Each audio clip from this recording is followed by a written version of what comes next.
દારી one વિભાગ દ્વારા 250 કરતાં પણ વધારે પાણીના પોઈન્ટ કરાયા શરૂ ડીસીએફએ આપી માહિતી।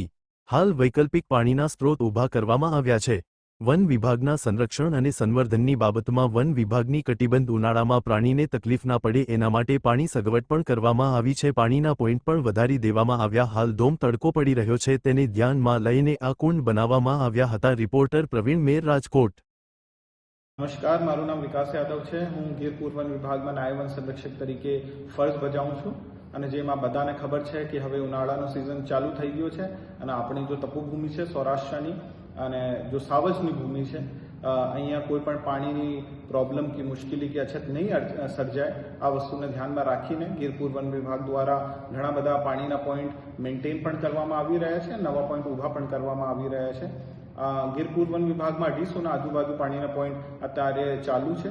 આમાં મોટે ભાગે આપણી જો નવીન ઉર્જા છે, આપણી સૌર ઉર્જા છે, સોલર પાવર જેમને કહેવાય, સોલર આધારિત પાણીના પોઈન્ટો છે। એમને હારે હારે આપણે પવનચક્કી દ્વારા સંચાલિત પોઈન્ટો પણ છે અને અમુક વિસ્તારો જો દુર્ગમ છે અહીંયા ટેન્કર દ્વારા પાણી પણ ભરવામાં આવી રહ્યું છે।